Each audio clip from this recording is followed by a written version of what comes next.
নমস্কাৰ report Assam YouTube চেনেললৈ স্বাগতম। আপোনাৰ সন্তানৰ আধাৰ কাৰ্ড 5 বছৰত বনোৱা হৈছিল নেকি? UIDAI সদ্য জাৰি কৰা নতুন নিৰ্দেশনা অনুসৰি 7 বছৰৰ পিছত এই আধাৰ আপডেট নকৰিলে সেইটো অচল হ'ব পাৰে।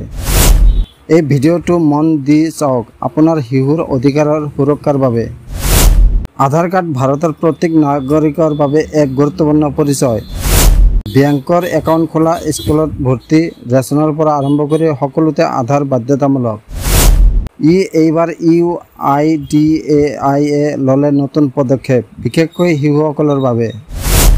UIDAI নিয়ম অনুসৰি যিসকলে নিজৰ সন্তানৰ আধাৰ 5 বছৰত বনাইছিল তেওঁলোকৰ বাবে 7 বছৰৰ পাছত আধাৰ আপডেট কৰাটো এতিয়া বাধ্যতামূলক।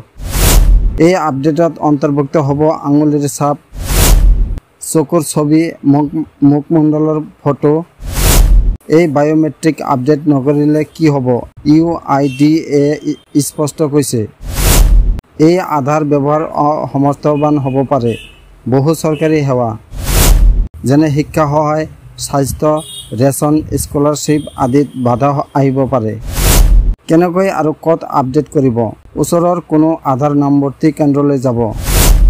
UIDAI ৱেবছাইট uidai.gov.in ত গৈ লোকেট এনৰলমেণ্ট চেণ্টাৰত ক্লিক কৰক অথবা মাই আধাৰ এপ ব্যৱহাৰ কৰি সুবিধাজনক সময়ত বুকিং কৰক। এইটো সম্পূৰ্ণ বিনামূল্য।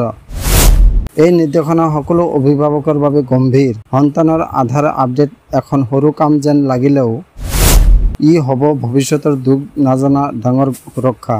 আপোনাৰ সন্তানৰ অধিকাৰ ৰক্ষা কৰক, সময়মতে আপডেট কৰক। এই তথ্য যদি আপোনাৰ বাবে গুৰুত্বপূৰ্ণ বুলি অনুভৱ কৰে, ভিডিঅ'টো শ্বেয়াৰ কৰক, লাইক দিয়ক, কমেণ্ট কৰি জনাওক আপুনি আপডেট কৰিছিল নে নাই। আৰু চেনেলটো ছাবস্ক্ৰাইব কৰক, কাৰণ আপুনি সদায় পাব এনেধৰণৰ তথ্যপূৰ্ণ ভিডিঅ'। ধন্যবাদ। জয় আই অসম।